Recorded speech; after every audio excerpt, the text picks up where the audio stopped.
வேதத்தை அனுதினமும் படிப்போம். வேதத்தை வருடம் முழுவதும் படிப்போம். இன்றைய வேத பகுதி எசேக்கியேல் 37 39 வரை உள்ள அதிகாரங்கள். 1 பேதுரு 4 அதிகாரம், சங்கீதம் 119 அதிகாரம் 97 112 வரை உள்ள வசனங்கள், நீதிமொழிகள் 27 அதிகாரம். எசேக்கியேல் 37 அதிகாரம். கர்த்தருடைய கை என்மேல் அமர்ந்து கர்த்தர் என்னை ஆவிக்குள்ளாக்கி வெளியே கொண்டு போய் எலும்புகள் நிறைந்த ஒரு பள்ளத்தாக்கின் நடுவில் நிறுத்தி என்னை அவைகளின் அருகில் சுற்றி நடக்க பண்ணினார். இதோ பள்ளத்தாக்கின் வெட்ட வெளியிலே அந்த எலும்புகள் மகா திரளாய் கிடந்தது. அவைகள் மிகவும் உலர்ந்ததுமாய் இருந்தது. அவர் என்னை நோக்கி, மனுபுத்திரனே, இந்த எலும்புகள் உயிரடையுமா என்று கேட்டார். அதற்கு நான், கர்த்தராகிய ஆண்டவரே, தேவரீர் அதை அறிவீர் என்றேன். அப்பொழுது அவர், நீ இந்த எலும்புகளை குறித்து தீர்க்க தரிசனம் உரைத்து அவைகளை பார்த்து சொல்ல வேண்டியது என்னவென்றால், உலர்ந்த எலும்புகளே, கர்த்தருடைய வார்த்தையை கேளுங்கள். கர்த்தராகிய ஆண்டவர் இந்த எலும்புகளை நோக்கி, இதோ நான் உங்களுக்குள் ஆவியை பிரவேசிக்க பண்ணுவேன். அப்பொழுது உயிரடைவீர்கள். நான் உங்கள் மேல் நரம்புகளை சேர்த்து உங்கள் மேல் மாம்சத்தை உண்டாக்கி உங்களை தோலினால் மூடி உங்களில் ஆவியை கட்டளையிடுவேன். அப்பொழுது நீங்கள் உயிரடைந்து நான் கர்த்தர் என்று அறிந்து கொள்வீர்கள் என்று உரைக்கிறார் என்று சொல்லென்றார். எனக்கு கட்டளையிட்டபடியே நான் தீர்க்க தரிசனம் உரைத்தேன். நான் தீர்க்க தரிசனம் உரைக்கையில் ஒரு இரைச்சல் உண்டாயிற்று. இதோ அசை உண்டாகி ஒவ்வொரு எலும்பும் தன் தன் எலும்போடே சேர்ந்து கொண்டது. நான் பார்த்து கொண்டிருக்கையில் இதோ அவைகள் மேல் நரம்புகளும் மாம்சமும் உண்டாயிற்று. மேற்புறமெங்கும் தோலினால் மூடப்பட்டது. ஆனாலும் அவைகளில் ஆவி இல்லாதிருந்தது. அப்பொழுது அவர் என்னை பார்த்து, நீ ஆவியை நோக்கி தீர்க்க தரிசனம் உரை. மனுபுத்திரனே, நீ தீர்க்க தரிசனம் உரைத்து ஆவியை நோக்கி, கர்த்தராகிய ஆண்டவர் உரைக்கிறது என்னவென்றால், ஆவியே, நீ காற்று திசை நான்கிலும் இருந்து வந்து கொலையுண்ட இவர்கள் உயிரடையும்படிக்கு இவர்கள் மேல் ஊதி என்றார் என்று சொல் என்றார். எனக்கு கற்பிக்கப்பட்டபடி நான் தீர்க்க தரிசனம் உரைத்தேன். அப்பொழுது ஆவி அவர்களுக்குள் பிரவேசிக்க அவர்கள் உயிரடைந்து காலூன்றி மகா பெரிய சேனையாய் நின்றார்கள். அப்பொழுது அவர் என்னை நோக்கி, மனுபுத்திரனே, இந்த எலும்புகள் இஸ்ரவேல் வம்சத்தார் அனைவருமே, இதோ அவர்கள் எங்கள் எலும்புகள் உலர்ந்து போயிற்று, எங்கள் நம்பிக்கை அற்று போயிற்று, நாங்கள் அறுப்புண்டு போகிறோம் என்கிறார்கள். ஆகையால் நீ தீர்க்க தரிசனம் உரைத்து அவர்களோட சொல்ல வேண்டியது என்னவென்றால், கர்த்தராகிய ஆண்டவர் உரைக்கிறார், இதோ என் ஜனங்களே, நான் உங்கள் பிரேத குழிகளை திறந்து உங்களை உங்கள் பிரேத குழிகளிலிருந்து வெளிப்படவும் உங்களை இஸ்ரவேல் தேசத்துக்கு வரவும் பண்ணுவேன். என் ஜனங்களே, நான் உங்கள் பிரேத குழிகளை திறந்து உங்களை உங்கள் பிரேத குழிகளிலிருந்து வெளிப்பட பண்ணும்போது நான் கர்த்தர் என்று அறிந்து கொள்வீர்கள். என் ஆவியை உங்களுக்குள் வைப்பேன், நீங்கள் உயிரடைவீர்கள். நான் உங்களை உங்கள் தேசத்தில் வைப்பேன். அப்பொழுது நான் கர்த்தர் என்று அறிந்து கொள்வீர்கள். இதை சொன்னேன், இதை செய்வேன் என்று கர்த்தர் உரைக்கிறார் என்று சொல் என்றார். பின்னும் கர்த்தருடைய வார்த்தை எனக்கு உண்டாகி அவர், மனுபுத்திரனே, நீ ஒரு கோலை எடுத்து அதிலே யூதாவுக்கும் அதை சேர்ந்த இஸ்ரவேல் புத்திரருக்கும் அடுத்தது என்று எழுதி, பின்பு வேறொரு கோலை எடுத்து அதிலே எப்ராஹிமுக்கும் அதை சேர்ந்த இஸ்ரவேல் வம்சத்தார் அனைவருக்கும் அடுத்த யோசேப்பின் கோல் என்று எழுதி அவைகளை ஒரே கோலாக்கும்படி ஒன்றோடொன்று இசையசை. அவைகள் உன் கையில் ஒன்றாகும். இவைகளின் பொருள் இன்னதென்று எங்களுக்கு அறிவிக்க மாட்டீரோ என்று உன் ஜனத்தின் புத்திரர் உன்னிடத்தில் கேட்டால், நீ அவர்களை நோக்கி, கர்த்தராகிய ஆண்டவர் உரைக்கிறது என்னவென்றால், இதோ எப்ராஹிமுக்கும் அதை சேர்ந்த இஸ்ரவேல் கோத்திரங்களுக்கும் அடுத்த யோசேப்பின் கோலை எடுத்து அதை யூதாவின் கோலோடு சேர்த்து அவைகளை ஒரே கோலாக்குவேன். அவைகள் என் கையில் ஒன்றாகும் என்கிறார் என்று சொல்லும்போது நீ எழுதின கோல்கள் அவர்களுடைய கண்களுக்கு முன்பாக உன் கையில் இருக்க வேண்டும். நீ அவர்களை நோக்கி, கர்த்தராகிய ஆண்டவர் உரைக்கிறது என்னவென்றால், இதோ நான் இஸ்ரவேல் வம்சத்தாரை அவர்கள் போயிருக்கும் ஜாதிகளிடத்திலிருந்து அழைத்து சுற்றிலும் இருந்து அவர்களை சேர்த்து அவர்களை அவர்கள் சுய தேசத்தில் வர பண்ணி அவர்களை இஸ்ரவேலின் மலைகளாகிய தேசத்திலே ஒரே ஜாதியாக்குவேன். ஒரே ராஜா அவர்கள் எல்லாருக்கும் ராஜாவாக இருப்பார். அவர்கள் இனி 2 ஜாதிகளாக இருப்பதில்லை. அவர்கள் இனி 2 ராஜ்யங்களாக பிரிவதும் இல்லை. அவர்கள் இனி தங்கள் நரகலான விக்கிரகங்களினாலும் தங்கள் அருவருப்புகளினாலும் தங்களுடைய சகல மீறுதல்களினாலும் தங்களை தீட்டுப்படுத்துவதும் இல்லை. அவர்கள் குடியிருந்து பாவம் செய்த எல்லா இடங்களிலும் இருந்தும் நான் அவர்களை நீங்களாக்கி ரட்சித்து அவர்களை சுத்தம் பண்ணுவேன். அப்பொழுது அவர்கள் என் ஜனமாய் இருப்பார்கள், நான் அவர்கள் தேவனாய் இருப்பேன். என் தாசனாகிய தாவீது என்பவர் அவர்கள் மேல் ராஜாவாக இருப்பார். அவர்கள் எல்லாருக்கும் ஒரே மேய்ப்பர் இருப்பார். அப்பொழுது அவர்கள் என் நியாயங்களில் நடந்து என் கட்டளைகளை கைக்கொண்டு அவைகளின்படியே செய்து நான் என் தாசனாகிய யாக்கோபுக்கு கொடுத்ததும் உங்கள் பிதாக்கள் குடியிருந்ததுமான தேசத்திலே குடியிருப்பார்கள். அவர்களும் அவர்கள் பிள்ளைகளும் அவர்களுடைய பிள்ளைகளின் பிள்ளைகளும் அதிலே என்றென்றைக்கும் குடியிருப்பார்கள். என் தாசனாகிய தாவீது என்பவர் என்றென்றைக்கும் அவர்களுக்கு அதிபதியாய் இருப்பார். நான் அவர்களுடைய சமாதான உடன்படிக்கை செய்வேன், அது அவர்களுக்கு நித்திய உடன்படிக்கையாய் இருக்கும். நான் அவர்களை நிலைப்படுத்தி அவர்களை வர்த்திக்க பண்ணி அவர்கள் நடுவிலே என் பரிசுத்த ஸ்தலத்தை என்றென்றைக்கும் ஸ்தாபிப்பேன். என் வாசஸ்தலம் அவர்களிடத்தில் இருக்கும். நான் அவர்கள் தேவனாய் இருப்பேன், அவர்கள் என் ஜனமாய் இருப்பார்கள். அப்படியே என் பரிசுத்த ஸ்தலம் அவர்கள் நடுவிலே என்றென்றைக்கும் இருக்கும்போது நான் இஸ்ரவேலை பரிசுத்தம் பண்ணுகிற கர்த்தர் என்று ஜாதிகள் அறிந்து கொள்வார்கள் என்கிறார் என்று சொல் என்றார். எசேக்கியேல் 38ஆம் அதிகாரம். கர்த்தருடைய வார்த்தை எனக்கு உண்டாகியவர், மனுபுத்திரனே, மேசேக் தூபால் ஜாதிகளின் தலைமையான அதிபதியாகிய மாகோகு தேசத்தானான கோகுக்கு எதிராக நீ உன் முகத்தை திருப்பி அவனுக்கு விரோதமாக தீர்க்க தரிசனம் உரைத்து சொல்ல வேண்டியது என்னவென்றால், கர்த்தராகிய ஆண்டவர் உரைக்கிறார், மேசேக் தூபால் ஜாதிகளின் அதிபதியாகிய கோகே, இதோ நான் உனக்கு விரோதமாக வருவேன். நான் உன்னை திருப்பி உன் வாயில் துறடுகளை போட்டு உன்னையும் உன்னுடைய எல்லா சேனையையும் குதிரைகளையும் சர்வாயுதம் தரித்த குதிரை வீரர்களையும் பரிசையும் கேடகமும் உடைய திரளான கூட்டத்தையும் புறப்பட பண்ணுவேன். அவர்கள் எல்லாரும் பட்டயங்களை பிடித்திருப்பார்கள். அவர்களோட கூட பெர்சியரும் எத்தியோப்பியரும் லீபியரும் இருப்பார்கள். அவர்கள் எல்லாரும் கேடகம் பிடித்து தலை சீராவும் தரித்திருப்பவர்கள். கோமேரும் அவருடைய எல்லா இராணுவங்களும் வடதிசையிலுள்ள தோகர்மா வம்சத்தாரும் அவர்களுடைய எல்லா இராணுவங்களுமாகிய திரளான ஜனங்கள் உன்னுடனே கூட இருப்பார்கள். நீ ஆயத்தப்படு, உன்னுடனே கூடன உன் எல்லா கூட்டத்தையும் ஆயத்தப்படுத்து. நீ அவர்களுக்கு காவலாளனாய் இரு. அநேக நாட்களுக்கு பிற்பாடு நீ விசாரிக்கப்படுவாய். பட்டயத்துக்கு நீங்களாக்கி பற்பல ஜனங்களிலிருந்து சேர்த்து கொள்ளப்பட்டு வந்தவர்களின் தேசத்தில் கடைசி வருஷங்களிலே வருவாய். நெடுநாள் பாழாய் கிடந்து பிற்பாடு ஜாதிகளிலிருந்து கொண்டு வரப்பட்டவர்கள் எல்லாரும் சுகத்தோடே குடியிருக்கும் இஸ்ரவேலின் மலைகளுக்கு விரோதமாய் வருவாய். அவர்கள் எல்லாரும் அஞ்சாமல் குடியிருக்கும் போது பெருங்காற்றைப் போல் எழும்பி வருவாய். நீயும் உன்னுடைய எல்லா இராணுவங்களும் உன்னோட கூட இருக்கும் திரளான ஜனங்களும் கார்மேகம் போல் தேசத்தை மூடுவீர்கள். கர்த்தராகிய ஆண்டவர் சொல்லுகிறது என்னவென்றால், அந்நாளிலே பாழாய் கிடந்து திரும்ப குடியேற்றப்பட்ட ஸ்தலங்களுக்கு விரோதமாகவும் ஜாதிகளிடத்திலிருந்து சேர்க்கப்பட்டதும் ஆடுகளையும் மாடுகளையும் ஆஸ்திகளையும் சம்பாதித்து தேசத்தின் நடுவில் குடியிருக்கிறதுமான ஜனத்துக்கு விரோதமாகவும் நீ உன் கையை திருப்பும்படிக்கு உன் இருதயத்தில் யோசனைகள் எழும்ப நீ பொல்லாத நினைவை நினைத்து நான் கொள்ளையிடவும் சூறையாடவும் மதில்கள் இல்லாமல் கிடக்கிற கிராமங்களுள்ள தேசத்துக்கு விரோதமாய் போவேன். நிர்விசாரமாய் சுகத்தோடே குடியிருக்கிறவர்களின் மேல் வருவேன். அவர்கள் எல்லாரும் மெதல்கள் இல்லாமல் குடியிருக்கிறார்கள்.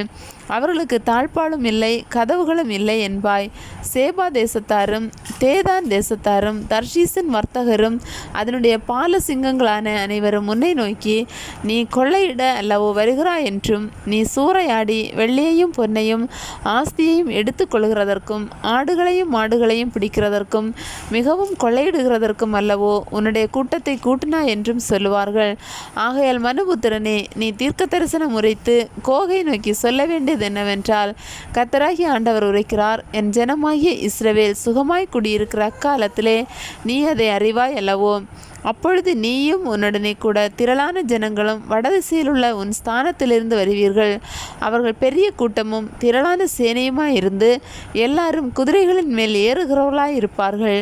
நீ தேசத்தை கார்மேகம் போல் மூட என் ஜனமாகிய இஸ்ரவேலுக்கு விரோதமாக எழும்பி வருவாய். கடைசி நாட்களிலே இது சம்பவிக்கும். கோகே, ஜாதிகளின் கண்களுக்கு முன்பாக உன் மூலமாய் நான் பரிசுத்தர் என்று விளங்கப்படுகிறதுனால் அவர்கள் என்னை அறியும்படிக்கு உன்னை என் தேசத்துக்கு விரோதமாக வரப்பண்ணுவேன். உன்னை அவர்களுக்கு விரோதமாக வரப்பண்ணுவேன் என்று பூர்வ நாட்களிலே அநேக வருஷ காலமாய் தீர்க்க தரிசனம் உரைத்து இஸ்ரவேலின் தீர்க்கதரிசிகளாகிய என் ஊழியக்காரரை கொண்டு அந்நாட்களிலே நான் குறித்து சொன்னவன் நீ அல்லவோ என்று கர்த்தராகிய ஆண்டவர் சொல்லுகிறார். இஸ்ரவேல் தேசத்துக்கு விரோதமாக கோகு வரும் காலத்திலே என் உக்கிரம் என் நாசில் ஏறும் என்று கர்த்தராகிய ஆண்டவர் சொல்லுகிறார். அந்நாளிலே இஸ்ரவேல் தேசத்திலே பெரிய அதிர்ச்சி உண்டாகி என் பிரசன்னத்தினால் சமுத்திரத்து மச்சங்களும் ஆகாயத்து பறவைகளும் வெளியின் மிருகங்களும் தரையில் ஊறுகிற சகல பிராணிகளும் தேசமெங்குமுள்ள சகல நர ஜீவன்களும் அதிரும். பர்வதங்கள் இடியும், செங்குத்தானவைகள் விழும், எல்லா மதில்களும் தரையிலே விழுந்து போம் என்று என் எரிச்சலினாலும் என் சினத்தின் அக்கினியினாலும் நிச்சயமாய் சொல்லுகிறேன். என் எல்லா மலைகளிலும் பட்டயத்தை அவனுக்கு விரோதமாக வரவழைப்பேன் என்று கர்த்தராகிய ஆண்டவர் சொல்லுகிறார். அவனவன் பட்டயம் அவனவன் சகோதரனுக்கு விரோதமாய் இருக்கும். கொள்ளை நோயினாலும் இரத்தம் சிந்துதலினாலும் நான் அவர்களுடைய வழக்காடி அவன் மேலும் அவன் இராணுவங்களின் மேலும் அவனோடு இருக்கும் திரளான ஜனங்களின் மேலும் வெள்ளமாய் அடிக்கும் மழையையும் பெருங்கல்மழையையும் அக்கினியையும் கந்தகத்தையும் வருஷிக்க பண்ணுவேன். இவ்விதமாய் நான் அநேக ஜாதிகளின் கண்களுக்கு முன்பாக என் மகத்துவத்தையும் என் பரிசுத்தத்தையும் விளங்க பண்ணி அறியப்படுவேன். அப்பொழுது நான் கர்த்தர் என்று அறிந்து கொள்வார்கள். எசேக்கியேல் 39 அதிகாரம். இப்போது மனுபுத்திரனே, நீ கோகுக்கு விரோதமாக தீர்க்க தரிசனம் உரைத்து சொல்ல வேண்டியது என்னவென்றால், கர்த்தராகிய ஆண்டவர் உரைக்கிறார். மேசேக் தூபால் ஜாதிகளின் அதிபதியாகிய கோகே, இதோ நான் உனக்கு விரோதமாக வருகிறேன். நான் உன்னை திருப்பி உன்னை 6 துறடுகளால் இழுத்து உன்னை வடபுறங்களிலிருந்து எழும்பவும் இஸ்ரவேல் மலைகளில் வரவும் பண்ணி உன் வில்லை உன் இடது கையிலிருந்து தட்டிவிட்டு உன் அம்புகளை வலது கையிலிருந்து விழப்பண்ணுவேன். நீயும் உன் எல்லா இராணுவங்களும் உன்னோடு இருக்கிற ஜனங்களும் இஸ்ரவேல் மலைகளில் விழுவீர்கள். உராய்ஞ்சுகிற சகலவித பட்சிகளுக்கும் வெளியின் மிருகங்களுக்கும் உன்னை இரையாக கொடுப்பேன். விசாலமான வெளியில் விழுவாய். நான் இதை சொன்னேன் என்று கர்த்தராகிய ஆண்டவர் உரைக்கிறார். நான் மாகோகிடத்திலும் தீவுகளில் நிர்விசாரமாய் குடியிருக்கிறவர்களிடத்திலும் அக்கினியை அனுப்புவேன். அப்பொழுது நான் கர்த்தர் என்று அறிந்து கொள்வார்கள். இவ்விதமாய் நான் என் ஜனமாகிய இஸ்ரவேலின் நடுவிலே என் பரிசுத்த நாமத்தை தெரிவிப்பேன். என் பரிசுத்த நாமத்தை இனி பரிசுத்த குலைச்சலாக்க ஒட்டேன்.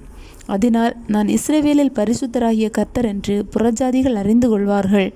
இதோ அது வந்தது, அது சம்பவித்தது என்று கர்த்தராகிய ஆண்டவர் சொல்லுகிறார். நான் சொன்ன நாள் இதுவே. இஸ்ரவேல் பட்டணங்களின் குடிகள் வெளியே போய் கேடகங்களும் பரிசைகளும் வில்லுகளும் அம்புகளும் வளைதடிகளும் ஈட்டிகளும் ஆகிய ஆயுதங்களை எடுத்து எரிப்பார்கள். 7 வருஷம் அவைகளை எடுத்து எரிப்பார்கள். அவர்கள் வெளியிலிருந்து விறகு கொண்டு வராமலும் காடுகளில் வெட்டாமலும் ஆயுதங்களை எடுத்து எரிப்பார்கள். அவர்கள் தங்களை கொள்ளையிட்டவர்களை கொள்ளையிட்டு தங்களை சூறையாடினவர்களை சூறையாடுவார்கள் என்று கர்த்தராகிய ஆண்டவர் சொல்லுகிறார். அந்நாளில் இஸ்ரவேல் தேசத்திலே சமுத்திரத்துக்கு கிழக்கே பிரயாணக்காரரின் பள்ளத்தாக்கை புதைக்கிற ஸ்தானமாக கோகுக்கு கொடுப்பேன். அது வழிபோக்கர் மூக்கை பொத்தி கொண்டு போக பண்ணும். அங்கே கோகையும் அவனுடைய எல்லா சேனையையும் புதைத்து அதை ஆமோன் கோகின் பள்ளத்தாக்கு என்பார்கள். இஸ்ரவேல் வம்சத்தார் தேசத்தை சுத்தம் பண்ணும்படிக்கு அவர்களை புதைத்து தீர 7 மாதம் செல்லும். தேசத்தின் ஜனங்கள் எல்லாரும் புதைத்து கொண்டிருப்பார்கள். நான் மகிமைப்படும் அந்நாளிலே அது அவர்களுக்கு கீர்த்தியாக இருக்கும் என்று கர்த்தராகிய ஆண்டவர் சொல்லுகிறார். தேசத்தை சுத்தம் பண்ணுவதற்காக அதில் கிடக்கும் மற்ற பிரேதங்களை புதைக்கும்படிக்கு நித்தமும் தேசத்தில் சுற்றித் திரியும் மனுஷரையும் சுற்றித் திரிகிறவர்களோட கூட புதைக்கிறவர்களையும் தெரிந்து நியமிப்பார்கள். 7 மாதங்கள் முடிந்த பின்பும் இவர்கள் தேடிக்கொண்டிருப்பார்கள். தேசத்தில் சுற்றித் திரிகிறவர்கள் திரிந்து கொண்டிருப்பார்கள். யாராவது ஒருவன் மனுஷனின் எலும்பை காணும்போது புதைக்கிறவர்கள் அதை ஆமோன் கோகுடைய பள்ளத்தாக்களை புதைக்கும் மட்டும் அதன் அண்டையில் ஒரு அடையாளத்தை நாட்டுவான். அந்த நகரத்துக்கு ஆமோனா என்று பெயரிடப்படும். இவ்விதமாய் தேசத்தை சுத்தம் பண்ணுவார்கள். மனுபுத்திரனே, கர்த்தராகிய ஆண்டவர் சொல்லுகிறது என்னவென்றால், நீ சகலவித பட்சிகளையும் வெளியில் இருக்கிற சகல மிருகங்களையும் நோக்கி, நீங்கள் ஏகமாய் கூடிக்கொண்டு இஸ்ரவேலின் மலைகளில் நான் உங்களுக்காக செய்யும் யாகமாகிய மகா யாகத்துக்கு சுற்றிலுமிருந்து வந்து சேர்ந்து மாம்சம் தின்று இரத்தம் குடியுங்கள். நீங்கள் பராக்கிரமசாலிகளின் மாம்சத்தை தின்று பூமியினுடைய பிரபுக்களின் இரத்தத்தை குடிப்பீர்கள். அவர்கள் எல்லாரும் பாசானிலே கொழுத்து போன ஆட்டுக்கடாக்களுக்கும் ஆட்டுக்குட்டிகளுக்கும் வெள்ளாட்டுக்கடாக்களுக்கும் காளைகளுக்கும் சமானமானவர்கள். நான் உங்களுக்காக செய்யும் யாகத்திலே நீங்கள் திருப்தியாகும் அளவும் கொழுப்பை தின்று வெறியாகும் அளவும் இரத்தத்தை குடிப்பீர்கள். இவ்விதமாய் என் பந்தியிலே குதிரைகளையும் இரத வீரர்களையும் பராக்கிரமசாலிகளையும் சகல யுத்த வீரர்களையும் தின்று திருப்தியாவீர்கள் என்று கர்த்தராகிய ஆண்டவர் உரைக்கிறார் என்று சொல்லு. இவ்விதமாய் என் மகிமையை நான் புறஜாதிகளுக்குள்ளே விளங்க பண்ணுவேன். நான் செய்த என் நியாயத்தையும் அவர்கள் மேல் நான் வைத்த என் கையையும் எல்லா ஜாதிகளும் காண்பார்கள். அன்று முதல் என்றும் நான் தங்கள் தேவனாகிய கர்த்தர் என்று இஸ்ரவேல் வம்சத்தார் அறிந்து கொள்வார்கள். இஸ்ரவேல் வம்சத்தார் தங்கள் அக்கிரமத்து நிமித்தமே சிறைப்பட்டு போனார்கள் என்று அப்பொழுது புறஜாதிகள் அறிந்து கொள்வார்கள். அவர்கள் எனக்கு விரோதமாய் துரோகம் பண்ணினபடியால் என் முகத்தை நான் அவர்களுக்கு மறைத்து அவர்கள் சத்துருக்களின் கையில் அவர்களை ஒப்புக் கொடுத்தேன். அவர்கள் அனைவரும் பட்டயத்தால் விழுந்தார்கள். அவர்களுடைய அசுத்தத்துக்கு தக்கதாகவும் அவர்களுடைய மீறுதல்களுக்கு தக்கதாகவும் நான் அவர்களுக்கு செய்து என் முகத்தை அவர்களுக்கு மறைத்தேன். ஆதலால் கர்த்தராகிய ஆண்டவர் சொல்லுகிறது என்னவென்றால், அவர்கள் தங்கள் அவமானத்தையும் பயப்படுவார் இல்லாமல் தாங்கள் சுகமாய் தங்கள் தேசத்தில் குடியிருக்கும் போது எனக்கு விரோதமாய் தாங்கள் செய்த எல்லா துரோகத்தையும் சுமந்து தீர்த்த பின்பு நான் யாக்கோபின் சிறையிருப்பை திருப்பி இஸ்ரவேல் வம்சம் அனைத்துக்கும் இறங்கி என் பரிசுத்த நாமத்துக்காக வைராக்கியமாய் இருப்பேன். நான் அவர்களை ஜனசதலங்களிலிருந்து திரும்பி வரப்பண்ணே அவர்களுடைய பகைஞரின் தேசங்களிலிருந்து அவர்களை கூட்டிக் கொண்டு வந்து திரளான ஜாதிகளுடைய கண்களுக்கு முன்பாக அவர்களுக்குள் நான் பரிசுத்தர் என்று விளங்கும் போது தங்களை புறஜாதியினிடத்தில் சிறைப்பட்டு போகப்படின நான் தங்களில் ஒருவரையும் அங்கே அப்புறம் வைக்காமல் தங்களை தங்கள் சுய தேசத்திலே திரும்ப கூட்டிக் கொண்டு வந்தேன் என்பதினால் நான் தங்கள் தேவனாகிய கர்த்தர் என்று அறிந்து கொள்வார்கள். நான் இஸ்ரவேல் வம்சத்தார் மேலே ஆவியை ஊற்றினபடியினால் என் முகத்தை இனி அவர்களுக்கு மறைக்க மாட்டேன் என்று கர்த்தராகிய ஆண்டவர் சொல்லுகிறார் என்றார். 1 பேதுரு 4ஆம் அதிகாரம். இப்படி இருக்க கிறிஸ்து நமக்காக மாம்சத்திலே பாடுபட்டபடியால் நீங்களும் அப்படிப்பட்ட சிந்தையை ஆயுதமாக தரித்து கொள்ளுங்கள். ஏனென்றால் மாம்சத்தில் பாடுபடுகிறவன் இனி மாம்சத்தில் இருக்கும் காலம் வரைக்கும் மனுஷருடைய இச்சைகளின்படி பிழைக்காமல் தேவனுடைய சித்தத்தின்படியே பிழைக்கத்தக்கதாய் பாவங்களை விட்டு ஓய்ந்திருப்பான். சென்ற வாழ்நாள் காலத்திலே நாம் புறஜாதிகளுடைய இஷ்டத்தின்படி நடந்து கொண்டது போதும். அப்பொழுது நாம் காம விகாரத்தையும் துர்இச்சைகளையும் நடப்பித்து மதுபானம் பண்ணி களியாட்டு செய்து வெறி கொண்டு அருவருப்பான விக்கிரக ஆராதனை செய்து வந்தோம். அந்த துன்மார்க்க உலையிலே அவர்களோட கூட நீங்களும் விழாமல் இருக்கிறதுனாலே அவர்கள் ஆச்சரியப்பட்டு உங்களை தூஷிக்கிறார்கள். உயிரோடு இருக்கிறவர்களுக்கும் மரித்தோர்களுக்கும் நியாய தீர்ப்பு கொடுக்க ஆயத்தமாக இருக்கிறவருக்கு அவர்கள் கணக்கு ஒப்புவிப்பார்கள். இதற்காக மரித்தோரானவர்கள் மனுஷர் முன்பாக மாம்சத்திலே ஆக்கினைக்குள்ளாக்கப்பட்டிருந்தும் தேவன் முன்பாக ஆவியிலே பிழைக்கும்படியாக அவர்களுக்கு சுவிசேஷம் அறிவிக்கப்பட்டது. எல்லாவற்றுக்கும் முடிவு சமீபமாயிற்று. ஆகையால் தெளிந்த புத்தியுள்ளவர்களாயிருந்து ஜெபம் பண்ணுவதற்கு ஜாக்கிரதையுள்ளவர்களாயிருங்கள். எல்லாவற்றுக்கும் மேலாக ஒருவரிலொருவர் ஊக்கமான அன்புள்ளவர்களாயிருங்கள். அன்பு திரளான பாவங்களை மூடும். முறுமுறுப்பில்லாமல் ஒருவரை ஒருவர் உபசரியுங்கள். அவனவன் பெற்ற வரத்தின்படியே நீங்கள் தேவனுடைய பற்பல கிருபையுள்ள ஈவுகளை பகிர்ந்து கொடுக்கும் நல்ல உக்கிரானக்காரர் போல ஒருவருக்கொருவர் உதவி செய்யுங்கள். ஒருவன் போதித்தால் தேவனுடைய வாக்கியங்களின்படி போதிக்க கடவன். ஒருவன் உதவி செய்தால் தேவன் தந்திரளும் பலத்தின்படி செய்ய கடவன். எல்லாவற்றிலேயும் இயேசு கிறிஸ்து மூலமாய் தேவன் மகிமைப்படும்படியே செய்வீர்களாக. அவருக்கே மகிமையும் வல்லமையும் சதா காலங்களிலும் உண்டாயிருப்பதாக. ஆமேன். பிரியமானவர்களே, உங்களை சோதிக்கும்படி உங்கள் நடுவில் பற்றியெரிகிற அக்கினியை குறித்து ஏதோ புதுமை என்று திகையாமல் கிறிஸ்துவின் மகிமை வெளிப்படும் போது நீங்கள் களிகூர்ந்து மகிழும்படியாக அவருடைய பாடுகளுக்கு நீங்கள் பங்காளிகள் ஆனதால் சந்தோஷப்படுங்கள். நீங்கள் கிறிஸ்துவின் நாமத்து நிமித்தம் நிந்திக்கப்பட்டால் பாக்கியவான்கள். ஏனென்றால் தேவனுடைய ஆவியாகிய மகிமையுள்ள ஆவியானவர் உங்கள் மேல் தங்கியிருக்கிறார். அவர்களாலே தூஷிக்கப்படுகிறார், உங்களாலே மகிமைப்படுகிறார். ஆதலால் உங்களில் ஒருவனும் கொலை பாதகனாயாவது திருடனாயாவது பொல்லாங்கு செய்தவனாயாவது அந்நிய காரியங்களில் தலையிட்டு கொண்டவனாயாவது பாடுபடுகிறவனாய் இருக்கக்கூடாது. ஒருவன் கிறிஸ்தவனாய் இருப்பதினால் பாடுபட்டால் வெட்கப்படாமல் இருந்து அது நிமித்தம் தேவனை மகிமைப்படுத்த கடவன். நியாய தீர்ப்பு தேவனுடைய வீட்டிலே துவங்கும் காலமாய் இருக்கிறது. முந்தி நம்மிடத்திலே அது துவங்கினால் தேவனுடைய சுவிசேஷத்திற்கு கீழ்ப்படியாதவர்களின் முடிவு என்னமாயிருக்கும்? நீதிமானே ரட்சிக்கப்படுவது அரிதானால் பக்தி இல்லாதவனும் பாவியும் எங்கே நிற்பான்? ஆகையால் தேவனுடைய சித்தத்தின்படி பாட அனுபவிக்கிறவர்கள் நன்மை செய்கிறவர்களாய் தங்கள் ஆத்துமாக்களை உண்மையுள்ள சிருஷ்டிகர்த்தாவாகிய அவருக்கு ஒப்பு கொடுக்க கடவர்கள். சங்கீதம் 119ஆம் அதிகாரம் 97 முதல் 112 வரையுள்ள வசனங்கள். உமது வேதத்தில் நான் எவ்வளவு பிரியமாய் இருக்கிறேன். நாள் முழுதும் அது என் தியானம். நீர் உம்முடைய கற்பனைகளைக் கொண்டு என்னை என் சத்துருக்களிலும் அதிக ஞானமுள்ளவனாக்குகிறீர். அவைகள் என்றைக்கும் என்னுடனே இருக்கிறது. உம்முடைய சாட்சிகள் என் தியானமாய் இருக்கிறபடியால் எனக்கு போதித்தவர்கள் எல்லாரிலும் அறிவுள்ளவனாய் இருக்கிறேன். உம்முடைய கட்டளைகளை நான் கை கொண்டிருக்கிறபடியால் முதியோர்களை பார்க்கலாம் ஞானமுள்ளவனாய் இருக்கிறேன். உம்முடைய வசனத்தை நான் காத்து நடக்கும்படிக்கு சகல பொல்லாத வழிகளுக்கும் என் கால்களை விலக்குகிறேன். நீர் எனக்கு போதித்திருக்கிறபடியால் நான் உம்முடைய நியாயங்களை விட்டு விலகேன். உம்முடைய வார்த்தைகள் என் நாவுக்கு எவ்வளவு இனிமையானவைகள். என் வாய்க்கு அவைகள் தேனிலும் மதுரமாய் இருக்கும். உமது கட்டளைகளால் உணர்வடைந்தேன். ஆதலால் எல்லா பொய் வழிகளையும் வெறுக்கிறேன். உம்முடைய வசனம் என் கால்களுக்கு தீபமும் என் பாதைக்கு வெளிச்சமாய் இருக்கிறது. உம்முடைய நீதி நியாயங்களை காத்து நடப்பேன் என்று ஆணையிட்டேன், அதை நிறைவேற்றுவேன். நான் மிகவும் உபத்திரவப்படுகிறேன். கர்த்தாவே, உம்முடைய வசனத்தின்படியே என்னை உயிர்ப்பியும். கர்த்தாவே, என் வாயின் உற்சாக பலிகளை நீர் அங்கீகரித்து உமது நியாயங்களை எனக்கு போதித்தருளும்.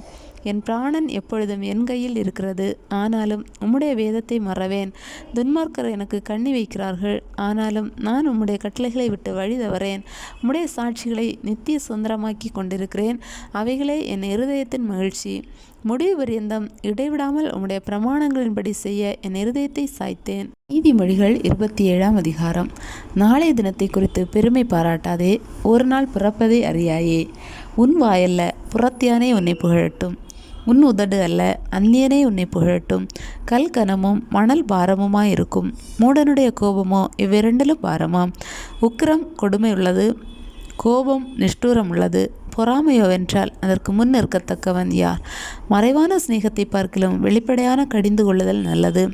சிநேகிதன் அடிக்கும் அடிகள் உண்மையானவைகள், சத்துரு இடும் முத்தங்களோ வஞ்சனை உள்ளவைகள். திருப்தி அடைந்தவன் தேன்குட்டையும் மிதிப்பான், பசி உள்ளவனுக்கோ கசப்பான பதார்த்தங்களும் தித்திப்பாயிருக்கும். தன் கூட்டை விட்டு அலைகிற குருவி எப்படி இருக்கிறதோ அப்படியே தன் ஸ்தானத்தை விட்டு அலைகிற மனுஷனும் இருக்கிறான். பரிமள தைலமும் சுகந்த தூபமும் இருதயத்தை களிப்பாக்குவது போல ஒருவனுடைய சிநேகிதன் உட்கருத்தான ஆலோசனையினால் பாராட்டும் இன்பமானது களிப்பாக்கும். உன் சிநேகிதனையும் உன் தகப்பனுடைய சிநேகிதனையும் விட்டு விடாதே. உன் ஆபத்து காலத்தில் உன் சகோதரனுடைய வீட்டிற்கு போகாதே. தூரத்திலுள்ள சகோதரனிலும் சமீபத்திலுள்ள அயலானே வாசி. என் மகனே, என்னை நிந்திக்கிறவனுக்கு நான் உத்தரவு கொடுக்கத்தக்கதாக நீ ஞானவானாகி என் இருதயத்தை சந்தோஷப்படுத்து. விவேகி ஆபத்தை கண்டு மறைந்து கொள்ளுகிறான், பேதைகளோ நெடுக போய் தண்டிக்கப்படுகிறார்கள். அந்நியனுக்காக பிணைப்படுகிறவனுடைய வஸ்திரத்தை எடுத்துக்கொள், அந்நிய ஸ்திரீக்காக ஈடு வாங்கிக்கொள். ஒருவன் அதிகாலையிலே எழுந்து உரத்த சத்தத்தோடு தன் சிநேகிதனுக்கு சொல்லும் ஆசீர்வாதம் சாபமாக எண்ணப்படும். அடைமழை நாளில் ஓயாத ஒழுக்கும் சண்டைக்காரியான ஸ்திரீயும் சரி. அவளை அடக்க பார்க்கிறவன் காற்றை அடக்கி தன் வலது கையினால் எண்ணெயை பிடிக்க பார்க்கிறான். இரும்பை இரும்பு கருக்கிடும், அப்படியே மனுஷனும் தன் சிநேகிதனுடைய முகத்தை கருக்கிடுகிறான். அத்திமரத்தை காக்கிறவன் அதன் கனியை புசிப்பான், தன் எஜமானை காக்கிறவன் கனமடைவான். தண்ணீரில் முகத்துக்கு முகம் ஒத்திருக்குமா போல மனுஷரில் இருதயத்திற்கு இருதயம் ஒத்திருக்கும். பாதாளமும் அழிவும் திருப்தியாகிறதில்லை, அதுபோல மனுஷனுடைய கண்களும் திருப்தியாகிறதில்லை. வெள்ளிக்கு குகையும் பொன்னுக்கு புடமும் சோதனை, மனுஷனுக்கு அவனுக்கு உண்டாகும் புகழ்ச்சியே சோதனை. மூடனை உரலில் போட்டு உலக்கையினால் நொய்யோட நொய்யாக குத்தினாலும் அவனுடைய மூடத்தனம் அவனை விட்டு நீங்காது. உன் நாடுகளின் நிலைமையை நன்றாய் அறிந்து கொள், உன் மந்தைகளின் மேல் கவனமாயிரு. செல்வம் என்றைக்கும் நிலையாது, கிரீடம் தலைமுறை தலைமுறை தோறும் நிலை நிற்குமோ? புல் முளைக்கும், பச்சிலைகள் தோன்றும், மலை பூண்டுகள் சேர்க்கப்படும். ஆட்டுக்குட்டிகள் உனக்கு வஸ்திரத்தையும் கடாக்கள் வயல் வாங்கத்தக்க கிரயத்தையும் கொடுக்கும். வெள்ளாட்டுப்பால் உன் ஆகாரத்துக்கும் உன் வீட்டாரின் ஆகாரத்துக்கும் உன் வேலைக்காரிகளின் பிழைப்புக்கும் போதுமானபடி இருக்கும்.